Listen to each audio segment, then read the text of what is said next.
Ang programang magbibigay sa atin ng inspirasyon at magpapatibay sa ating determinasyon. Ito ang Positibong Kwentuhan with John Paul Siniel.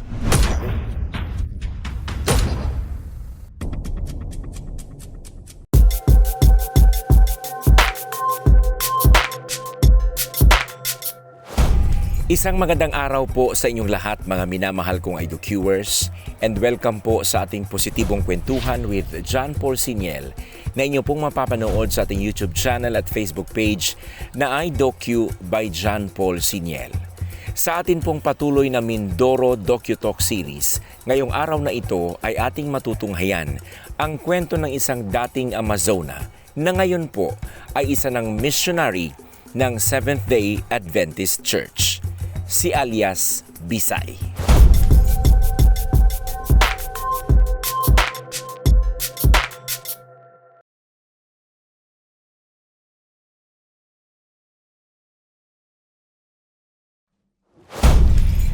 Rose Galario alias Bisay of the former kalihim ng Japson Guerrilla Unit, tama? O larangang Guerrilla.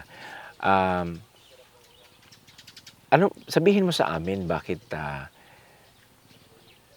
na-recruit ka or bakit pinili mong maging NPA dati?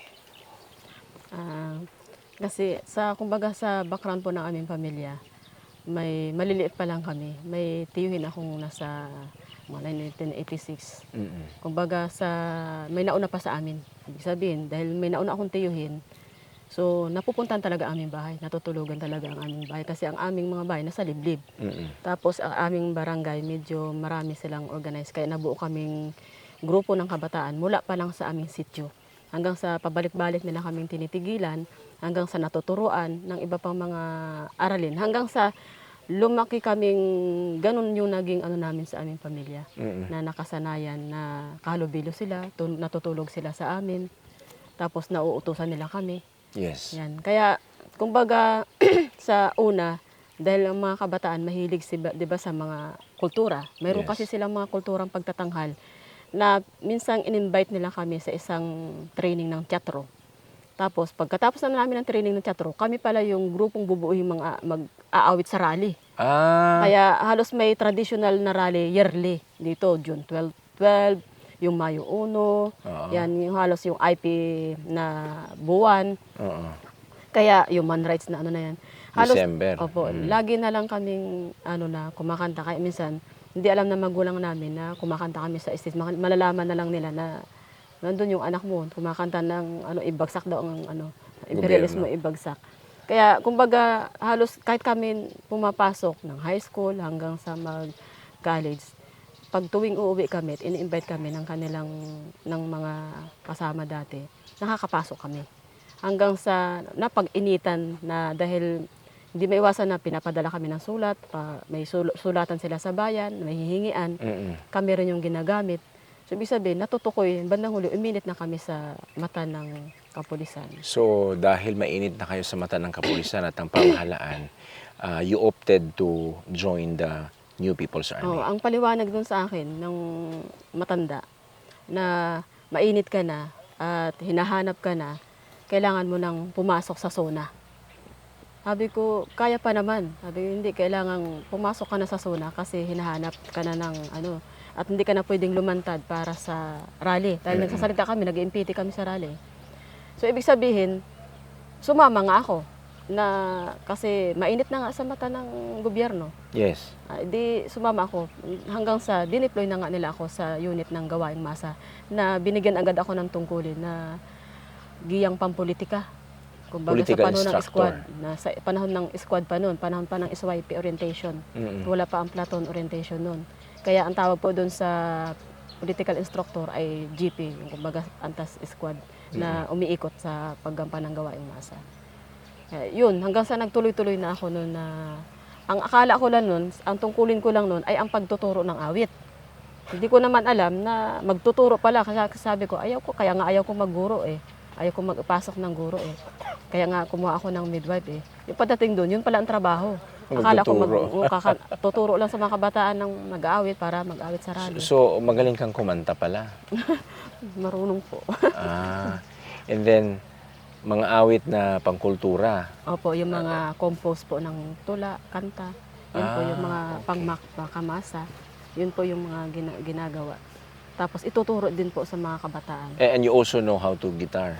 Marunong din po. Kaunti. Okay. Mga pangbundok lang na kanta. Ang kayang gitarahin. May sinabi kang matanda. Sino yung matandang yon? Yung aming political instructor po, si Kaugnay. Siya po, Kaugnay. siya po yung unang na-meet ko at nakausap na siya yung nag-encourage talaga na pumasok na ako sa SONA dahil mainit na ako dito sa Patag. Okay. Saan na yan si Kaugnay ngayon? Buhay pa po yan, nandiyan pa po yan sa kabundukan. So hindi pa siya nag-join sa gobyerno. Nandun pa rin. Nakikipaglaban pa rin yung Kaugnay. Opo. Tuloy-tuloy pa rin po yan. Siyempre, maano pa ang kanyang prinsipyo. Matibay pa yung kanyang prinsipyo, ang kanyang paniniwala. Mm-mm. So, nung nasa loob ka, saan ka unang dineploy? What was your first assignment? Bulalakaw. Bulalakaw. Bulalakaw, bahagi ng Bulalakaw at Mansalay dito sa Mindoro. Na umiikot kami sa dalawang bayan. So, nung nandun ka, fulfilling. May kaligayahan sa puso. Yung una, normal talagang may takot kasi at saka yung pagod. Hindi mo naman encounter na gabi-gabi pala maglalakad. Na bagamat sanay man ako sa hirap, pero syempre yung gabi-gabi kang maglakad, tapos ang tutulugan, nakaduyan, tapos syempre may kalaban. Mm-mm. Kaya ibig sabihin, magbabantay pa sa gabi, totally, tulog manok. Ibig sabihin, wala kang peace of mind din. Kasi ang nasa isip mo, yung pagtulog mo, pwede kang paggising mo, pagmulat mo, o hindi ka na makamulat dahil may kalaban. At saka yung pagod. Tapos, siyempre, pagdating doon mo ma-encounter na budget lahat. Lahat ng saan ka man pumunta, ano man ang gagawin mo, dapat ipaalam. Kumbaga, may mga patakaran. Kasi pagdating mo sa loob, meron ng regulasyong militar o yung RM agad na ituturo sa iyo para maipatupad agad yun, para maunawaan mo kung anong dapat na at hindi dapat na gawin sa araw, sa gabi, sa bahay ng masa, sa panahon ng paglalakad, kung paano ang dapat na gawin at hindi dapat gawin. Okay. Marami pong mga patakaran na binibigay agad. Kumbaga sa loob ng isang linggo, puro aral, hinggil sa mga patakaran, hinggil sa mga alituntunin sa loob ng partido. Okay. So, yung kabuuan ng stay mo, nagsimula ng anong taon? 2000. Tagal mo pala. Hanggang 2018 po. Hanggang 2018. So, 18 years ka sa Kilusan. Pero yung 2000, kasama na dyan yung pagiging kasapi mo ng White Area Committee. Yung Dati legal, pong yung sa legal, hindi po. pa. Kasi 12 years Armado old pa lang ito. Opo, 12 years old pa lang po kasi ako, nabuna ako sa grupo ng kabataan. Tapos naging SPL, naging sangay ng partido sa aming baryo. Pero hindi pa po ako noon nasa MPA. Nasa lokal pa lang. Pero naintindihan mo ang kilos ng NPA dati. Opo, kasi tinuturo na po yan kapag ikaw ay nasa grupo pa lang, sa ibaba, kapag nagtuturo pa lang sila, ang dami mo ng tanong. Tapos, maririnig mo na sa kanilang kwentuhan, makakasalamuha mo sila. Kapag nasa SPL na, dahil ako pa lang yung kabataan na ipasok sa SPL, puro mga matatanda sa baryo ang kasama ko, nagiging taga-katitikan na ako, pag-aayos ng mga kaso sa baryo, yung mga susulatan sa baryo, yung mga magbibigay ng pag-aaral. Ibig sabihin, mabigat na yung responsibilidad. Doon pa lang sa SPL, may responsibilidad na. Taga saan nga kayo? Taga Mansalay. Mansalay. So talagang alam mo ang inyong lalawigan, alam mo ang isla, ang galawan sa isla. Opo. Hindi po yung maiwasan sa tagal ko na po kasi sa Kilusan. Ibig sabihin, sa Mindoro, nakakasalamuha ako at nakakasama sa meeting ang lahat ng mga unit. Dahil, kumbaga, isa sa naging kadre kasama sa buong isla. Kaya yung ikot pati, kasi mobile naman po kami, gawaing masa. So, ibig sabihin, maiikot mo talaga ang area. Lahat dito, naikot mo na? Naikot na po. Okay. Now, I understand na mukhang meron kaming pinuntahan na bundok, no? This is named Mantay. meron kang tinrabaho sa Mantay? Anong naging responsibilidad mo upang ang Mantay ay maging basing masa? Ganon ba yun? Sige nga. Ang Mantay po kasi, isa yan sa pinalano talaga ng partido na strategic terrain. Yun yung sinasabing, kailangan itong terrain na ito, kailangan itong lugar na ito para sa basing likuran. Kasi kapag sa usapin ng guerrilla, may basing guerrilla na kailangan laging hindi lang sa patag. Ibig sabihin, mayroon kang likuran na konsolidado at maatrasan at doon mo itatayo ang gobyernong bayan, sinasabi. Kaya yun po talaga, ang Mantay, naka-area po kami dyan ng 2000 or yan, yung panahon ni Palparan.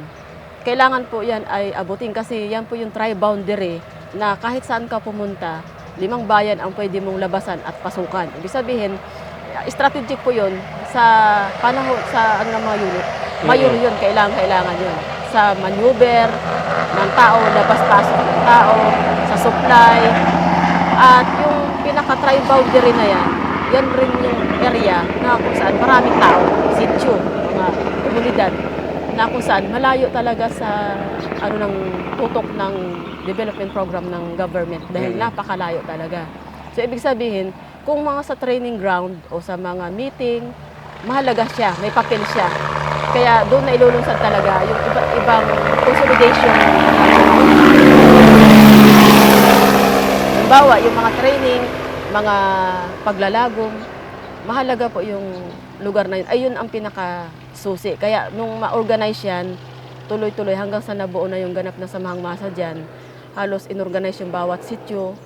Kaya labas-masok na dyan ang mga kasama. Yung mga activity malalakihan ay dyan talaga gagawin. Dyan talaga gaganapin. Kasi yun talaga yung napukusan na kailangan mo talaga makonsolidate para doon sa mga pangangailangan talaga ng partido. Okay, yung sinabi mong maraming bayan ang pwedeng labasan kung nasa Mantay ka nakapirme. So ano-ano mga bayan ang sinasabi mong pwedeng lumabas ang...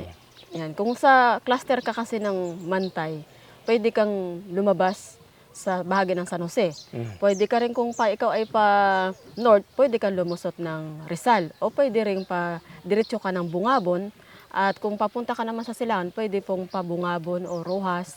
At sa pa-south ay Mansalay. Kaya ibig sabihin po, kumbaga napapaikutan talaga siya ng mga bayan na kung saan doon lahat ang kailangan ng partido. Mapa-supply, kumbaga sa operation din ng tropa, malayo din, hindi basta-basta maabot. Maabot ka man ng ilang araw, pero nakarating na sa iyo ang information. Kasi marami nang dadaanan, yung pasa bilis, ng pasa ng information. Bago pa makarating ang tropa doon, kita na lahat ng mga tao. Kaya pagdating pa lang nila doon, alam na agad ng mga NPA. Okay, kung mahirap ito para sa tropa na habulin kayo, kung nasa Mantay kayo, mahirap din ito para sa inyo for the supply na aabot sa inyo, mga pagkain galing sa patag. Paano yun? Kaya ibig sabihin po, mula doon pa lang sa Mantay, kapag doon nagkakandak ng mga paglalagom o meeting, magpapabili ng supply, mag-organize ng tao. Ibig sabihin, aalis na sila ng madaling araw ng alas 2, makakarating sila sa Tianggian ng alas 8 ng umaga. Ibig sabihin, kung dito bahagi ng Oriental, kung bahagi ng Bungabon yun. Tapos, mula doon, aakyat man sila, kasi ang lakad kasi ng katutubo, triple, kumbaga sa Kristiyano Mabilis talaga yan, kampisado nila. Pagkatapos nun, makabili man sila ng supply, aakyat nila yun, makakarating sila mga alas 10 ng gabi. Ganun po, depende po sa kung saan sila bibili ng supply at Tiangge na malapit. Pero kung sa bayan pa, yun pa lang ay sa laylayan pa lang. Kaya, ibig sabihin, mag-organize talaga ng maraming, kung magpabili ka na sa bayan ng 10 sakong bigas, ipapapasok nila dun sa Tianggian na yun, mag-organize ka na lang tao sa taas para doon nila kunin at hakutin na lang yung paakyat. Okay. Pag sinabi mong organisadong masa talaga siya, tapos naging ganap na samahang masa, which is isang baitang para maging isang pagtatayo na yan ng komiting gobyernong bayan na. Gobyernong bayan, parang komiting revolusyonaryo sa munisipalidad, parang ganun, di ba? Siyempre, hindi naman sila magiging ganap na samahang masa kung hindi nyo na-organize ng maayos. So paano nyo sila pinwesto? Alam naman natin na itong mga tao dito, hindi sapat yung edukasyon na mayroon sila. Halos kumbaga mula pa lang po doon sa mga sityo na yan. Kasi una, hindi pa naman sila masyado magkakilala na pare-pareho sila nasa grupo. So ibig sabihin, per sityo na yan, i-organize sila yung grupong pag-organisa ng mga kalalakihan, ng mga kababaihan, ng mga kabataan. Hanggang sa mula doon sa grupong pang-organisa, iaangat sila bilang kumiting pang-organisa sa baryo. Ibig sabihin, baryo level. Bagamat magkaiba-iba ng mga bayan, pero clustering ang ginamit dyan. Opo. Kaya ibig sabihin po, sa clustering na yan, binuo ang kumiting pang-organisa ng kababaihan, magsasaka at kabataan. Mula noon, siyempre tuloy-tuloy na pag-aaral yan hanggang sa tuloy-tuloy na silang sinasanay. Inangat uli na yon hanggang sa maging ganap na samahang masa. Ibig sabihin na isang conference talaga yan sa isang area na lahat ng mga sityo ay may delegado tapos nagbutuhan kung sino ang magiging pangulo nila. Pero siyempre, ang ganap na samahang masa, yan ay ginagabayan nung committing section doon sa lugar, sa cluster nila. Kasi hindi lang po SPL ang naitayo dyan, kundi committing section na. Committing section na kung saan municipal level. Kaya yung committing section, yun yung katapat ng ganap na samahang masa. Yung committing section, yung siyang kalihim dito, yun yung patuloy lumulubog doon sa ganap na samahang masa, doon sa kwerpo ng barangay, ng sektor na ito, ng cluster na ito. So nandun sila, may bit-bit na arma siyempre, NPA. Ang ano po dyan ay nabuo lang po dyan ang panahon kasi MB po yung nagbibit-bit ng baril, yung milisyang bayan. Sa panahon na kapag may aktibidad ang mga regular na unit, kung yan ay MRGO o ganap na yung platoon sa gawaing masa, ibig sabihin po, pinagkakatiwalaan sila ng baril. Dati po, ganun po talaga. Pero dahil dun sa pagkatapos ng Second Congress ng Partido Komunista ng Pilipinas, mayroong tinatawag na LYG, Local Unit Guerrilla, na buuin mula doon sa committing section sa Municipal MB Coordinating Command. May full-time doon na NPA nila. Ibig sabihin, LYG. Ibig sabihin po, yun yung armado. Yun yung may hawak. LYG is? Local Unit Guerrilla. Okay. Na kung saan, ang unit yun na MPA nung COMSEC, nung ganap na samang masa. Hiwalay sila doon sa regular na unit ng gawaing masa at ng panlaban na umiikot.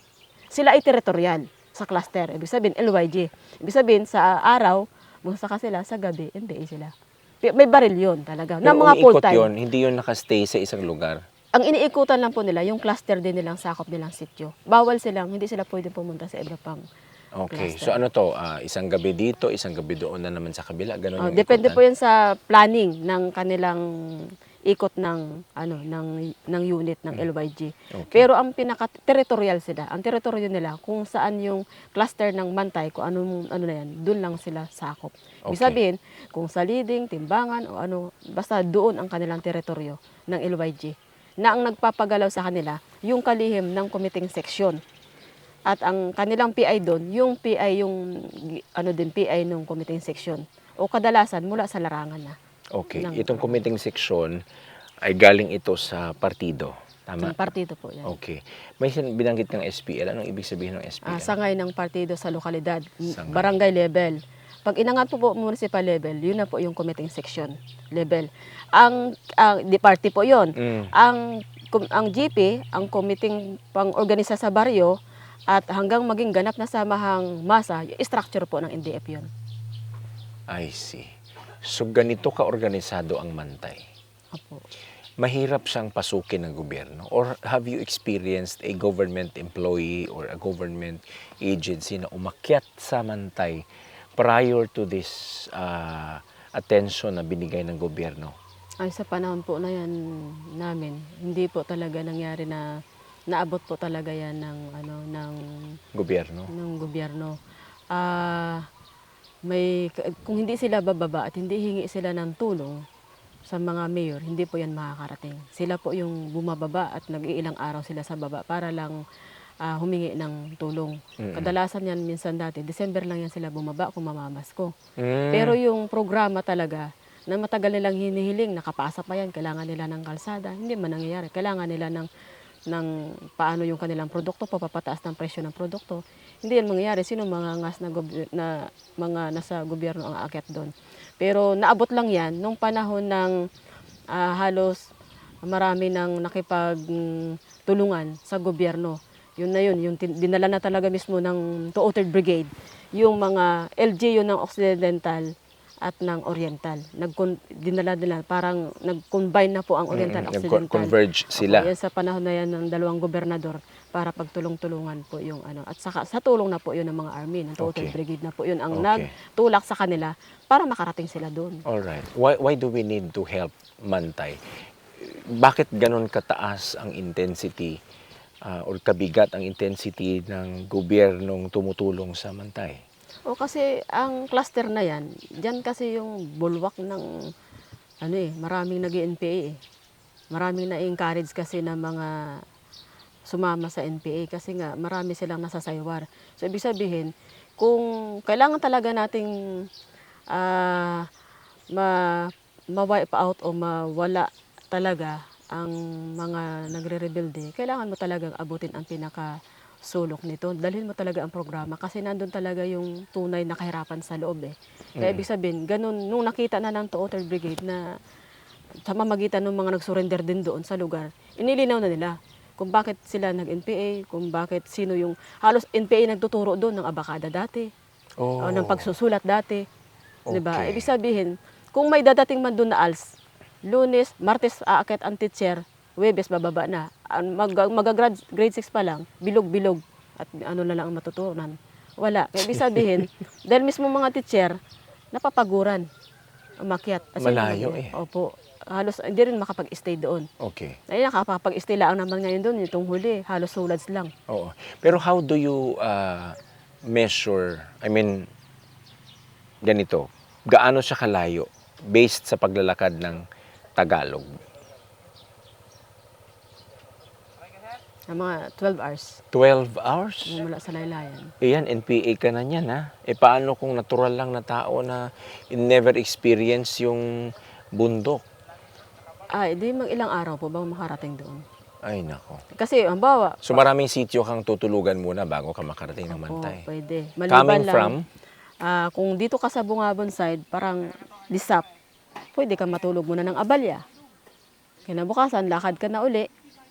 Pwede mo ng pangalawang gabi, makarating ka dun sa Mantay. Pero kung mahina talaga at marami kang supply na dala, ay mahirapan kung wala kang mga katutubong kasama. Kasi para mabilis ang lakad, kadalasan ang ginagawa ng katutubo, para mabilis ang lakad ng mga Kristiyano, ay dadalhin yung mga dala. Para wala ka ng dala. Oo. Para lakad na lamang yun sa iyo. Pero siyempre, yung terrain, yung ahon-lusong na matataas na bundok, napapaguran ka rin. Kaya ibig sabihin, Nakakapagod talaga yun. kailangan din ipahinga din talaga. Yes. Ay kung ang NPA, nagpapahinga pa bago makarating doon Okay. As far as you can remember, mga ilang tao ng Mantay ang napa-NPA, napasampa ninyo? Ay, marami po dyan. Halos mga kabataan. Mas mga kabataan po ang napa full-time dyan. At yung mga kalalakihan, yung mga kananayan ay mga nasa SPL. Doon din lang sila sa teritoryo. Mga organized, ng kasabi sila ng partido, pero yung mga anak ang siyang napapa full-time. Okay. So, kung ang kabataan ang ating kadalasang nare-recruit, gaano pala ka-powerful yung mga sinasabi ninyo para maingganyo yung kabataan? Kasi ang kabataan po, po yan. Di ba? Adventurous. Oo, adventurous. Hindi lang kulang kasi sa education. So, ibig sabihin, ang inihaharap kasi kadalasan sa mga kabataan, yung mga awit, yung pagtuturo ng mga siyentipiko, na makapangmasang kultura. Tapos, yung usapin naman sa mga kabataan, yung martial arts. Yan po ay epektibong martial arts. Magtuturo ng martial arts ka sa sityo. Sunod-sunod na yan sa mga kasama ko saan pupunta. Martial arts. Tapos yung pagbabasa, pagsusulat. Mahalaga po yan. At yun po yung kinakanta kadalasan. Kaya kapag lumipat ang NPA, kasama yung mga kabataan. Hanggang sa, kahit sa gabi, taturuan niya ng Tai Chi, ng mga martial arts. Mag-i-stay talaga ang mga kabataan. Iba pala strategy dito, no? Opo, dito po ang mga katutubo natin mahilig sa martial arts. So gusto nila talagang pisikalan na Tapos pakikipag-away. mahilig sila sa panood. Panood ng... Kaya ang computer, papanood sila. Ang paborito nila ay yung mga avatar. So, in-exploit nyo yung idea na mahilig silang manood. Mhm. So, pinapanood nyo din ba sila ng Ng mga mga documentary film. about Sa, social issues? mm Ganon? Mayroon po talagang nakalaan na mga visual mga CD para lang sa paglilinaw na ng ano. Mayroon po talaga. At halimbawa, usapin sa digmaan, kadalasan mga positional warfare, panahon ng China, Vietnam War, ganun ang pinapalabas talaga. Sa panahon ng ni Chiang Kai-shek, yung dito naman, yung mga documentaries ng mga raid, mga ambush, yun ang pinapanood kadalasan sa kanila.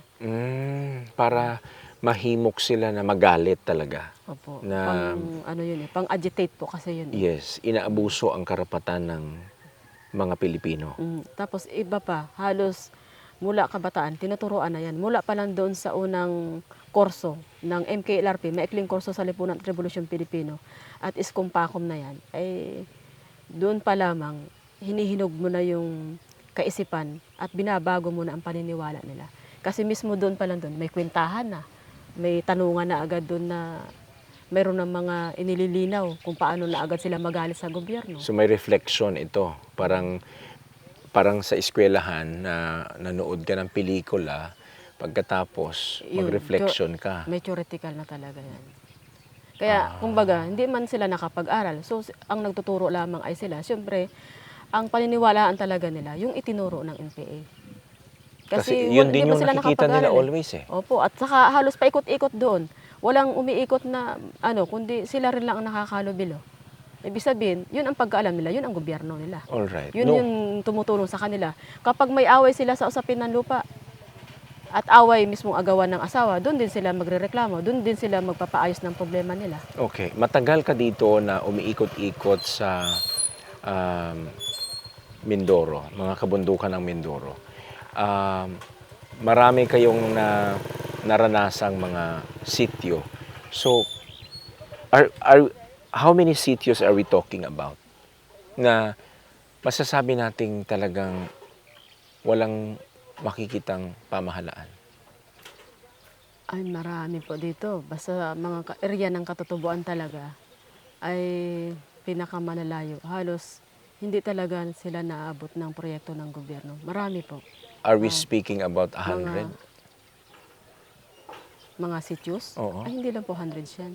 Kasi mayroon pong barangay na katulad ng ng barangay Panaytayan, yan po ay 62 sityos lang. Isang barangay pa lang yun. Oh. Ibig sabihin, ay lalo na ang Bungabon, ang gitna ng Bungabon, ang gitna ng Victoria na yan, ng pinakamalalawak. Yung pinaka-Blue Mount, pinakahaba na yan, yan talaga ay halos karamihan. Ang reklamo talaga, kahit naman sa ngayon, kahit na yung mag-conduct ng IP Summit talaga ang Brigade at ang AWR, yun pa rin yung mga issues na noon pa nila kino-concern, noon pa nila pinapasa mga proposal sa mga LGU, na hanggang ngayon ay yun pa yung problema kung hindi pa maobligan ng 203rd Brigade para matulungan at mabigyan talaga, ay hindi pa talaga mangyayari. Okay. Is it right to ask if talagang naging inutil ba ang gobyerno noong mga panahong iyon? Kung sa side po talaga nun, yun po yung talagang itinuturo talaga ng mga kasama. Oh, pero in reality? Pero sa realidad, pag sa laylayan, naaabot yan laylayan. Yung mga sityo na civilized na mga katutubo, na laging nakakadikit at nakakababa sa kapatagan, naaabot na yan. Kasi Okay. sila mismo yung nagkukusa na lumapit sa mga munisipal. Yes. Sa panahon ng election, pero pansamantala. Pansamantala. Pero yung sustainability na hinahanap talaga nila ay hirap pa. Kasi ang request nila, school, kuryente, kalsada, main yan, na pangangailangan. Oo. Pero, ano bang ginagawa din ng NPA? Kapag yun naman ay tinugunan ng government, wawasakin, pasasabugan, ayaw din naman, ikakampin din naman ng NPA, hindi naman nila kailangan yan sa bundok. So basically, nahirapan ang gobyernong pumasok dahil sa presensya nyo noon. Opo. Kasi yan ay kapag may mga mga dump truck yan ay susunugin, para lang kahit yung wind power, yung mga ano na lang, yung hydroelectric power, hinadlangan talaga yan. Hinadlangan. Oo, kinampin talaga dito yan na wag anuhin. At yung pagpapagawa ng mga kalsada paakyat, hindi, tinututulan talaga nila. Kinakampanya nila sa mga tao na wag niyong tanggapin, wag niyong padaanin. Kaya hanggang ngayon ay hindi pa rin magawa-gawa yung mga kalsada. Okay. May tumututol dahil di umano, yan yung hadlang para mas mabilis daw gamitin daw ng army para makarating sa sulok ng gubat. Totoo Pero naman ang yan. gusto ng mga tao ay para may baba yung kalakal nila. Yes. Para mas mabilis. Oo. Ayun naman yung, siyempre, yung theoretical at yung mga ginagawa ng NPA na panghihimok sa kanila, natatakot pa rin siyempre ang mga tao. Ayaw nilang kontrahin kayo kasi may baril kayo. Takot talaga ang tao. Pero gusto man nila, pero takot ang tao. Kaya ang Mm. gagawin nila, ibabalik nila yung issue do sa sa gobyerno. Sasabihin nilang, gusto nyo yan, pero hindi mangyayari yan dahil pababayaan kayo ng gobyerno at corruption dyan. Ibig Okay. sabihin, kaya pa rin nilang baliin yung kagustuhan ng mga tao. Alright. Pero would you admit that somehow, at some point, naging pabaya ang ating pamahalaan? Nung time mo ha, not ngayon kasi you are helping the government already, but during that time, can we say na may pagkukulang ang ating pamahalaan? Naabutin itong mga sityo kagaya ng Mantay. Opo, ay ano talaga yan. Kasi Ay, nadiskubre ang Mantay noong taong 2000, ano lang eh. itong late na lang. Oo. Mga 2018 na lang yan. So ang tanong doon, bakit hindi siya natagpuan? Does the local government unit ginawa ba nila ang dapat nilang gawin?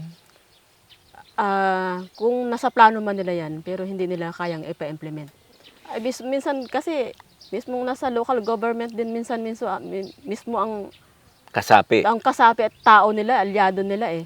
Paano Okay. nila papatupad nila yan? Ay, Okay. sila mismo ay nagsusupport sa NPA. Okay. Sabihin man yan ng 203 Brigade ng Army na puntahan at dalhan nyo ng ano doon, Alright. ay sila man ang nakikipag-usap sa NPA. Okay. So, Ibibigay man nila sa NPA yung buwis. okay, malaking bagay na ang NPA ay nagtatanim ng kasapi nila sa bawat ahensya ng gobyerno. Meron po yan. Basta lahat ng hanay ng lipunan, Meron po yan. meron kayong itinanim. Meron po yan.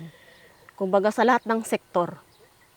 Okay. Kasi yan po ang patakaran, abutin, organisahin mula sa lansangan, pabrika, Mm. sa school, sa sentrong bayan, sa mga transportation. Kasi yan ang mga ano nila eh. Okay. So sa dulo nito, hindi pwedeng umunlad ang pamayanan. Basta ang palatandaan po, kapag may NPA at kontrolado ng NPA o may SPL dyan, hindi maunlad pa ang barangay. Okay. Kaya nga, ayaw nilang umunlad ang mga ito. Ayaw po, kasi kumbaga wala na silang base. Kapag maunlad na kasi at marunong magbasa, magsulat, may hanap buhay na ang mga magsasaka, busy na sila sa pagpapaunlad ng kabuhayan at ang kanilang anak ang tinututukan nila, maiintindi pa ba nila ang pumunta sa meeting ng NPA? Maiintindi pa nila ang paghahatid? Hindi na. Okay. Kasi mismo sila, develop na. Mm. Pero laging kung saan ang NPA, hindi po develop talaga ang isang pamilya, isang komunidad. Okay. Kasi mismong takot din mismo yung mga komunidad. Katulad niyan, yung RA na tinatawag, binigay nilang lupa, nakumpiskan lupa, ibipinamahagi sa katutubo. Pero may patakaran ang NPA. Within 3 years, kailangan mong ma-develop. Pag ikaw ay hindi sumunod dun sa 3 patakaran sa meeting, pagdalo sa rally, pag ikaw ay hindi dumalo sa pag-aaral, sa loob ng 1 taon may 3 ka, ibig sabihin, talsik ka. Ibig sabihin, pwede kang palayasin ng samahan, kumpiskahin yung lupang ibinigay na sa iyo dati. Kaya ang magsasaka, ayaw ko nang i-develop kasi kukunin din naman pala sa akin sa huli. Tinatamad na ang magsasaka mag-ano. Kaya ginagawa, ibibinta na lang sa iba, ipapasa yung rights niya doon sa iba. Kaya, kasi yung pag-RA yan at bigay ng NPA yung lupa, yung tinatawag nilang revolusyong agraryo, kadalasan hindi po maunlad. Kasi ang nagpapatakbo po ng pagpapaunlad ng lupa ay ang partido. Mismo yung itatanim, kasi may buwis na kinukuha yan, ang partido, kung sibuyasan yan, o kung ano man yung communal farm nila, may communal farm para sa NPA dyan. Okay. So, ibig sabihin, dahil may patakaran na kukumpiskahin din, kapag ikaw ilumabag din sa batas, aalisin ka dyan. Kaya ang tendensya ng ibang tao, ay hindi na nila i-develop kasi hindi rin naman pala sa pangmatagalan ng kanila. Wala naman Alright. pati silang pinanghawakan titulo. Alright. Ah, nasa puso mo na tulungan ang pamayanan. Pero ito yung nakikita mo. Ito yung mga bagay na pwedeng masabi mo na, teka lang, medyo mali. Medyo hindi natin natutugunan yung pinakasadya bakit tayo nag-NPA. Yung bagay na yon, klaro ba yun sa yun? Nararamdaman mo ba yun? Nakita mo ba yun? At talagang at some point tinutulan mo itong mga patakarang ito na hindi naman mag-aabante sa concern at estado ng ating mga mahihirap na magsasaka. Kasi isang halimbawa, nasa patakaran at nasa programa mismo ng Partido Komunista ng Pilipinas, yung tinatawag na DRB, Demokratikong Revolusyon Bayan. So ibig sabihin, ang mayor nila dyan ay yung sa usapin ng lupa. Ngayon, kapag nasa lupa na yan, na kinumpis ka sa Panginoong may lupa, o mga asyenda o mga pastuhan man yan, at pinamahagi sa mga magsasaka, o kadalasan sa mga tenants, di ba mayroon 65-25 na kabahagi. Pero kapag ang patakaran kasi, kapag ang isang ano na yan, pag-aari isang lupa na yan, na pag-aari ng isang Panginoon may lupa at may magsasaka doon, mayroong mga tenant o may organisasyon doon na nagsasaka, dapat hindi mo nakunan ng buwis yung may-ari ng lupa, yung Panginoon may lupa. Dapat ibigay mo na ang hagil dapat sa Panginoon may lupa, ibigay yung nararapat doon sa mga magsasaka sa usapin ng partihan. Kaya minsan, sabi ko, kumbaga, uunahin natin ang mga magsasaka, pero kadalasan, yung sariling interest din ng NPA ang nauna kasi binubuwisan. Kaya minsan, naging kaibigan yung may-ari ng lupa, yung Panginoong may lupa, na isang tabi, yung mayor na dapat na matanggap dapat ng magsasaka. Kasi may karanasan yan sa bahagi ng Quezon. Nagtanong na ako, bakit ang laki ng buwis natin na kinukuha? Na dapat, ang sinasabi nating 65-25, ang 65 mapupunta sa magsasaka, ang 25 bibigay sa may-ari ng lupa. Ayaw ngayon magbigay ng Panginoong may lupa doon sa magsasaka. Kasi nagbibigay na sa NPA. O dapat, ang atras natin yung buwis natin para ibigay ng magsasaka, ng Panginoong may lupa sa magsasaka yung dapat nating laban din nila. Ang sasabihin nun, hindi, tutuloy pa rin nila yun. Kaya ibig sabihin, hindi maganda. Tapos yung isang halimbawa, kapag may proposal sa mga NGO, may mga proyekto na para sa mga projects na binigay mula doon sa mga party list para doon sa komunidad na request, school, or ano pa man ang mga proyekto. Siyempre, dapat para doon yun. Pero ang isang tanong ko, bakit po hindi natin ibigay? Hindi natin bigyan ng generator, ng patubig sila, kasi irrigation. Pag irrigation, hindi yung iba na ngayon ang kalidad irrigation, bigyan natin ng patubig. Ay ang sagot ng isang ng isang matanda, ni Madaay Gasik, sasabihin, kapag pinaunlad at binigyan natin sila, at uunlad ang kanilang pamumuhay, at matututok sila sa kanila, hindi natin mapatawag yan sa meeting. Hindi na rin yan tayo tatanggapin na matulog sa kanila. Hindi natin maorganisa yan kasi umuunlad ang kanilang pamumuhay. Ibig sabihin, mali. Di ba? Kasi doon pa lang sa programa ng partido, yung DRB, ay ipailalim mo yung interest mo doon sa nakakarami. Kasi kaya nga tayo, kumbaga, kaya nga sila pasakop doon sa partido sa organisasyon dahil alam nila na doon nila masusumpungan. Ang partido ang makakatugon ng kanilang kasi kaya nga sila tinuruan, tinwist ang kanilang kaisipan para dahil doon sa lupa, nakumpis ka na yung lupa, ibig sabihin i-develop mo. Ibig sabihin ibibigay mo na yun sa kanila pero kukontrolin mo. Ibig sabihin mali yun. 'Di ba? Ibig sabihin hindi tama yung yung pagpapatupad. Hindi rin naman pala totoo. Yung titulo na sinasabing ibibigay, hanggang sa ngayon hindi ba naman talaga naibigay ang titulo? Siyempre. Wala nga. May iilan akong nalaman na naibigay sa kanila ang titulo, pero nung presidente si Digong, somewhere in the province of Cotabato. Pero, well anyway. Ilan lang po yan. Ilan lang, di ba? Pero, kumbaga, malaking porsyento, halos magsasaka. Ngayon, at walang titulo. Panahon na yan ni Paeng Mariano, dahil nakapwesto man sila, kung nagpatupad yung garb na sinasabi nila, bakit nung panahon na nandyan sila, pero bakit hindi na naipatupad? Ibig sabihin, hindi rin talaga nila kayang ipatupad dahil ayaw din talaga nilang umunlad ang magsasaka. Okay. Kasi So, may source naman eh. oo. May source naman, may bayanihan. Ang gusto lang talaga nila, lakas lang ng tao. Alright. Matapang na statement yan eh. Pagsasabihin mo yan sa mga kasamahan mo. Hindi ka pinag-initan. Eh, normal po yun na may balitaktakan po dyan. Normal po yan na ano. Pero syempre, nagawan ako ng dokumento na isa ako sa liberalismo. Hindi ko daw nasabi sa... May ganun, may binabaan ako ng... Anong ibig sabihin ng... Ibig sabihin, naging liberal, may mga ano na hindi na ano sa pulong. Pero siyempre, kumbaga, nakipagbalik-taktakan ako sa panahon ng may yung aktual na ano na pangyayari.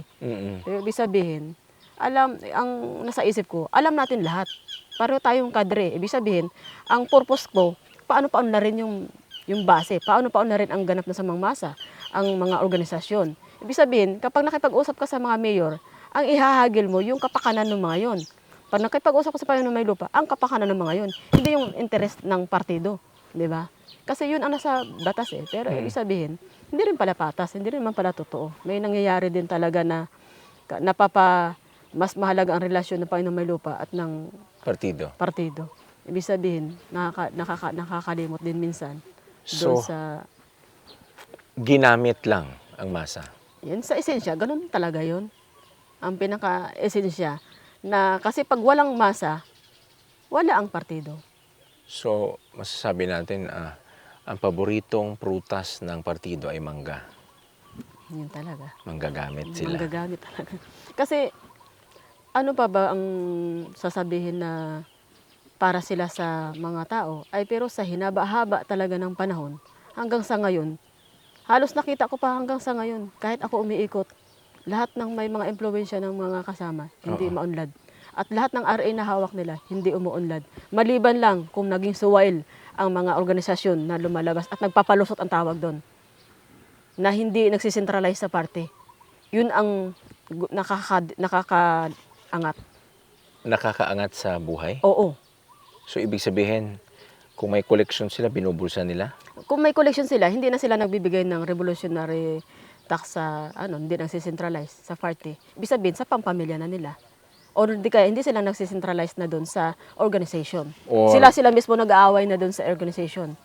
I see. Kasi may buwis man po, may ano yan eh, may tinatawag na revolusyong agraryo na lahat ng mga magsasaka sa mga RA na magbibigay ng 2% para sa party yun. Galing At saka may butaw sila. Yung 2% sino? Mula doon sa kanilang mga dinevelop sa mga sinaka. Sa mga So kung ako magsasaka, magbibigay ako ng 2% sa party. Opo. At may butaw pa kayo. Anong ibig sabihin ng butaw? Yung butaw, yung kumbaga monthly, kapag ikaw kasapi ng partido, magbibigay ka ng butaw talaga na dati 2 pesos. Bawat Buwan. bawat pamilya, bawat isa. Bawat isa. Kung kayo ay sa bahay ay asawa mo, anak mo ay pagkasapi ng partido, buwan-buwan, regular ka dapat na magbibigay ng butaw. So may mga kolektor yan. Meron po yan. Meron sa organization po dumadaan yan. Okay. Rose, nakita mo na medyo talagang may problema. Ito yung mga rason at iniwan mo, tinalikuran mo ang partido. Ano talaga, nung nakita ko na hindi rin talaga maganda na tinatakbo at hindi rin talaga kayang ipatupad at hindi rin talaga mananalo. Kasi una, wala ka naman source. Gagamitin mo rin ang tao laban sa gobyerno para makakuha ka ng source. Tapos yung source naman, hindi mo rin naman ibibigay sa kanila. So ibig sabihin, gagamitin mo rin lang sila para makakuha ng mga source. Hindi para sa tao, para hindi i-develop.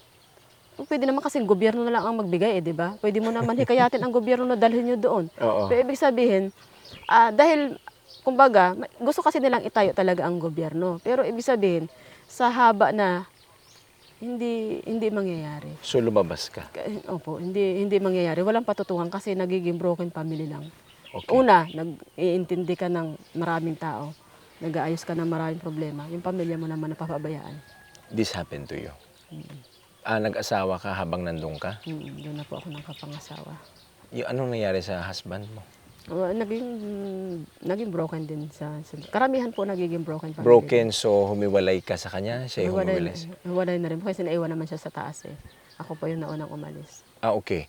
Hanggang ngayon nandun pa rin siya. Wala na po. Anong nangyari sa kanya? Bumaba din po siya. Sumuko din. Opo. Naging tulay ka sa pagsuko. Hindi, nag-asawa po siya ng iba. Nag-asawa siya ng iba. And Marami rin pong pamilya dyan na pagkatapos mamatay ang kanilang tatay sa NPA, napabayaan din ng parte ang mga pamilya. Hindi na rin na tutulungan yun. so number one na masisira, bukod sa buhay, sarili mong Pamilya. buhay, pamilya. Pamilya po. Watak-watak talaga. Opo, kasi may dyan, pangyayaring hinabili nila yung kanilang anak. Hindi na nila nakuha. Hanggang sa bumaba na sila, hindi na natagpuan yung anak nila. Okay, sa 18 years na nasa partido ka, walang umunlad sa'yo? Wala po. Kung walang umunlad talaga, kasi paano uunlad ang iyong pamilya?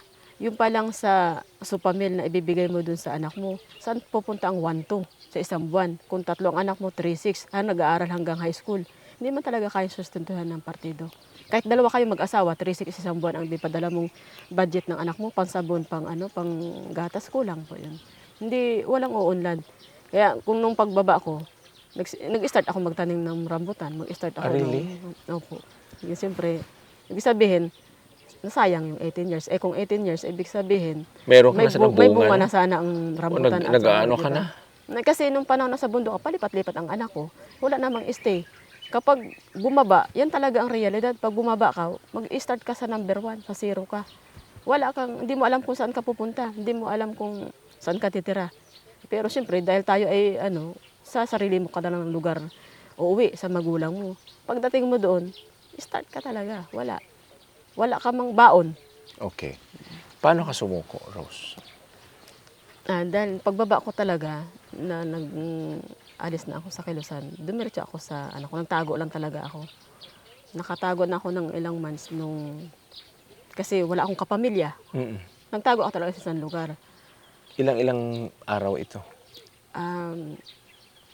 Nakailang araw po ako doon, nagnegosyo po ako doon. Ako ng manukan, mga support sa feeding, sa mga teacher. Oo. Tapos, bandang huli, siyempre hindi naman talaga mapakali kasi malayo ka sa pamilya mo. Tapos, mahuhuli din ako. Wanted ka doon? Hindi alam ng buong barangay na ganun ako, pero hindi ako susuko. Ang gusto ko lang, mamuhay ng tahimik. Ayaw ko rin talaga mag-contact na sana sa pamilya. Pero hindi rin talaga, napakahirap talaga magsimula. Wala kang kapital, wala kang mapupuntan, wala kang kamag-anak. Naobliga rin talaga akong maghanap ng paraan para makakunik sa kanila. Pero bago ako makakunik sa kanila, suko na ako. Hindi ko rin talaga ginamit yung pamilya ko para sumuko. Ako ay nagkusang may ginamit na tao na para makipag-usap sa kanila, para lang gusto ko lang makauwi na sa amin. Ang tapang mo, that's really walang hindi ka ni-recruit na sumuko. Voluntary ang iyong pagsuko. Makipag-usap na lang talaga ako sa gobyerno. Pero dati ang paninindigan ko, uwi man ako, pero hindi ako susuko kasi gusto ko lang manahimik. Pero ayaw ko na rin bumalik. Ang siyempre wanted ka na eh. Wala, mahuli din. Correct. Ang isip ko nun, pag nahuli ako, mahiwalay din ako sa anak ko. Correct. Mahiwalay na nga ako sa asawa ko, hiwalay ako sa pamilya. Anong mangyayari sa anak ko? Kalat. Anong mangyayari sa akin? Mabubulok na ako sa bilangguan. Ibig sabihin, nag-isip na talaga ako na panahon na rin talaga para makabawi ako sa mga anak ko. So, tama na yung pagkasalanta ng isang rosas. Kailangan mag-bloom siya ulit. So, nag-bloom ka ulit dito sa gobyerno. Opo. Pagkatapos mong sumuko. At saka, nung nag-request na talaga ako, kailangan talaga ay spiritual. Para magkaroon ka ng peace of mind. Kasi naniniwala ako sa partido kasi wala man yung pinapaniwala ang creation. Manlilika o manlalalang. Wala man yan talagang Diyos. Manunubos, wala. Wala po yan. Sa international pa lang na awit eh. Wala na yan dun eh. Kaya ibig sabihin, naniniwala ako na kailangan talaga Biblia din talaga ang pantapat, spiritual.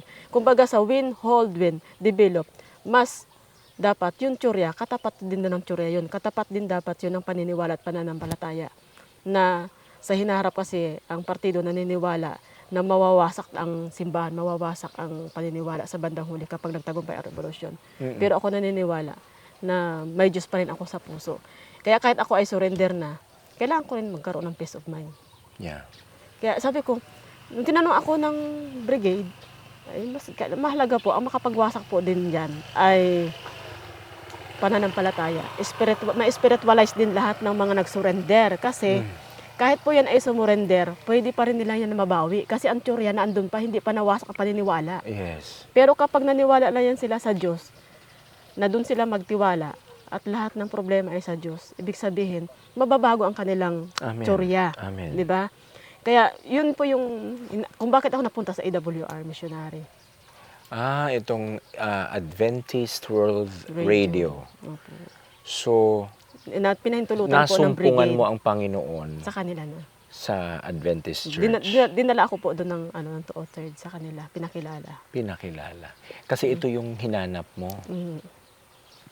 Anong conviction bakit nagkaroon ka ng conviction? Were you able to listen to a verse dati, biblical verse, tapos yun yung tumubo, Opo, dahan-dahan? dati po naman po kasi akong Christian bago magpasok sa NPA. Kaso lang, nung nagtuturuan na ako sa partido, yung MDMI, kumukontra talaga ang loob ko. Yung kay Charles Darwin, saka 'di ba, yung materialismong dialektiko na sa siyensya, na wala talagang walang Diyos. Kaya tinanong ko na yan, bakit wag lang daw kontrahin? Bakit talagang di siyempre, sige, kung bawal ituro na walang Diyos, magkukusa naman daw yung mawawala lang, mapapawi. Sa puso ko, meron talaga akong Diyos. Kaya sabi ko, Kung may enkwentro ka, tumatawag ka sa Panginoon talaga? pag alam mo ramdam ko may operation, talaga nagpipray ako ng akin. Oh, really? Opo, nagpipray ako ng akin. Kaya sinasabi ng sundalo, baka daw ako may anting-anting. Kasi harap-harapan labanan, ba't hindi ako tinatamaan? Oo. Pero ang akin po, may Diyos pa rin po ako. Kaya nung nandito na po ako sa baba, Mm-mm. tuloy-tuloy na yung panawagan, tuloy-tuloy na yung ma-spiritualize, pati yung mga nag-surrender na sa ng AWR na spiritualize. Yung sustainability kasi mahalaga ang spiritualize eh. Hindi yan babalik at hindi mo rin yan makukuha para ma-convert ulit para bumalik sa Kasi ang problema dati ng mga sundalo, bakit may na bumabalik? Kasi hindi mo naman naputol ang kanilang paniniwala eh. Ang pananampalataya nila, walang pananampalataya, walang Diyos. Kaya kahit nandiyan yan sa komunidad, pero ang paniniwala ng mga yan, kahit nagbagong buhay yan, walang Diyos yan. Hindi mo nagsisimba yan. Okay. Kaya kailangan talaga natin maturuan talaga biblical ang Okay. talaga sa kanila para masustain mo na ganap na mapawi ang kanilang tsuryang itinanim talaga sa iyo. Okay. So by this time that we talk, mayroon ka ng personal na relasyon sa Panginoong Hesukristo. At yun din po yung pinapanawagan lagi namin sa sa lahat ng komunidad. Yun po yung mini-mission namin ngayon. Okay. Kahit yung komunidad, yung mga SPL, yung mga barangay dating napuntahan namin, na dating area namin, isa na po kami sa ginamit ng AWR para balikan sila, para ma-spiritualize sila. Wow. Yun po yung trabaho namin ngayon. Okay. Na kung saan, mini-mission sila para ma-develop sa kanila na magkaroon ng takot sa Diyos. Ito yung realidad, ito yung naglikha sa atin. Dapat, ano man ang problema natin, lupa man yan o ano pa man ang tunggalian dyan, sa Panginoon ka pa rin dapat lumapit. Wow. Hindi yung sarili mo lakas at talino mo ang That's right. mananaig. Amen, I agree. Sinabi mo mini-mission. So, am I right na sabihing missionary ka? Ayun po. Very good. At binabalikan mo itong mga komunidad na dati nararadicalize mo. Opo, na-organize namin. Para himukin sila na ma-spiritualize, magkaroon ng magmanumbalik sa Panginoon at sa gobyerno. You said sorry to these communities. Ako po talaga nagsasabi. Sa komunidad, minsan nagsasabi ang komunidad, kilala kita. Kahit naka-face mask, kilala ko yung boses mo. Kasi hindi ba maiwasan kumakanta, di ba? Pag nakilala na nila ako, minsan sinusubong nila ako sa army, yung pumunta sa amin. Yan na dati nagtuturo dito sa amin. Sabi ng tropa, nagtuturo ka daw dito, ma'am. Sino baga ikaw? Sabi ng army, pag yung ibang, hindi nila ako kilala.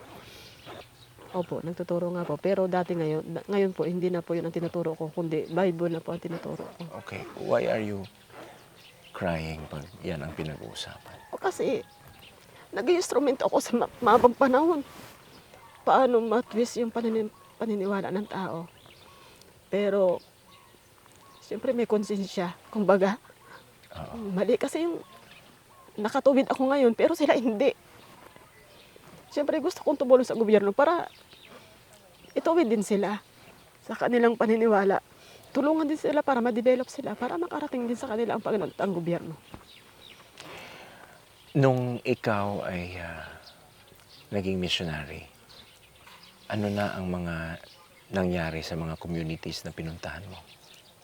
Ay malaki po ang pagbabago kasi halos sila naging, kumbaga, buhay na testimony kami, mga katulad namin, na nandito kami kahit kami sa gobyerno, sinasabi kapag nagsuko ka, papatayin ka. Hindi naman pala totoo. Basta maging makatotohanan ka, ipakita mo na desidido kang magbagong buhay. Yung mga sundalo hindi naman pala ganun. Ang gobyerno hindi rin naman pala ganun. Ibig sabihin, kung naging buhay na patotoo na kung ikaw ay makikipagtulungan, ikaw ay magsisisi, ibig sabihin, andyan lang ang Panginoon. Ibibless ka talaga ng Panginoon. Ilang years na kami umakyat sa bundok, pero iningatan niya kami. Dahil yung mga tao mismo na dati naming organize, naniniwala sila sa Panginoon, kaya iningatan din nila kami. Amen. Kaya, kumbaga, malaking pagbabago dahil yung mga tao, nakakababa na sila, nakakapunta na, may organisasyon na sila, natutulungan na sila ng mga livelihood program. Sila mismo nagre-request ng school, nagre-request mismo sila ng church para magkaroon sila ng simbahan. Okay. Yan, may mga field trainers na kami dun sa area na kung saan, yung mga field trainers namin, yun din yung mga katulad ko dati, na nagde-develop sa farming, sa spiritual, nag-guide sa kanila sa church, tapos kung sa mga organization nila, yun na yung nag-guide. Okay. Bumalik ka sa pangangalaga ng pamahalaan noong 2018. Tapos, mga anong taong kang nakasumpong sa Panginoon sa 2021. 2021? Nung makilala ko na si Pastor Dulay na 2, inano po 3, ng tropa. 4. So may 3 taong ka nang Kahit naging ako surrender missionary. nung patago-tago ako sa amin. Kaya Okay. wala pa rin pong peace of mind kasi nag-iingat ka pa rin. Baka mamaya strikin ka, birahin ka ng mga kasama.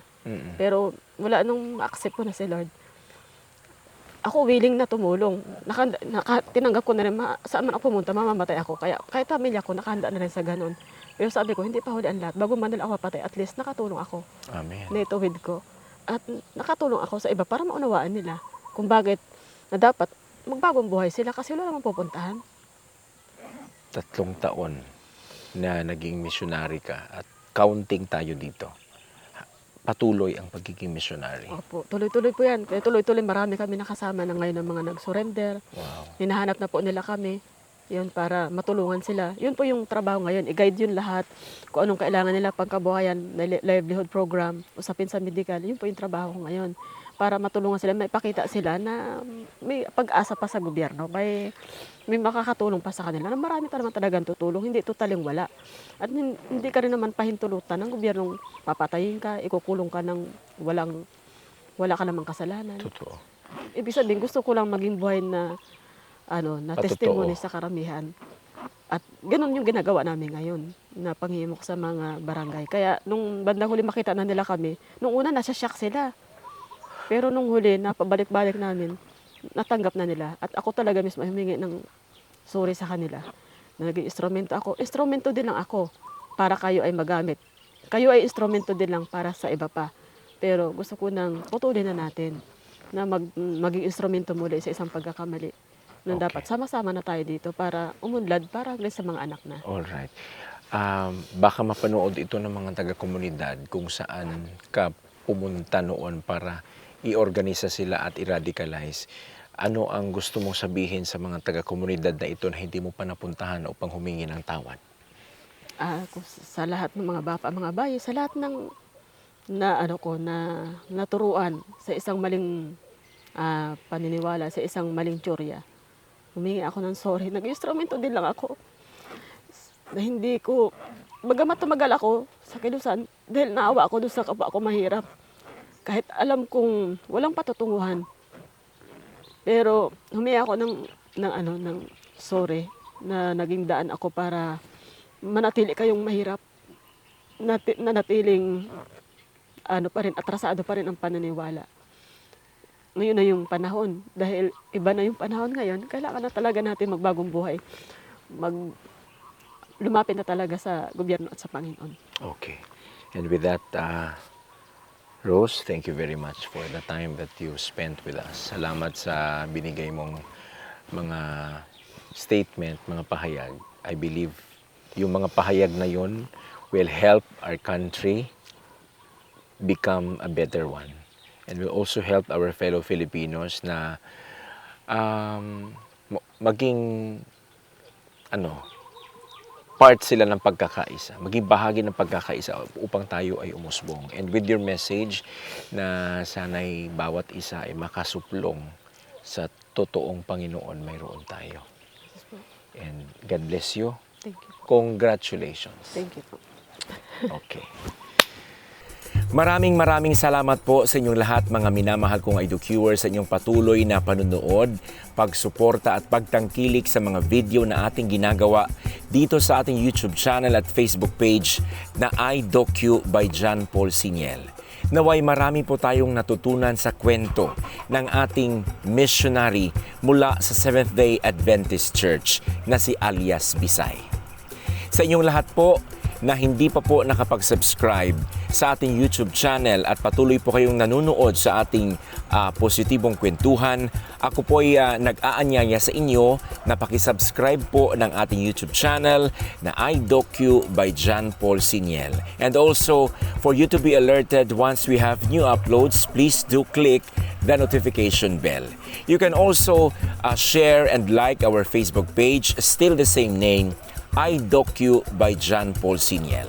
For your comments and suggestions, please do send them to our email address flashed on your screen or hindi kaya sa ating messenger sa Facebook. Sa Ginoo ang himaya ug dungog. To God be the glory.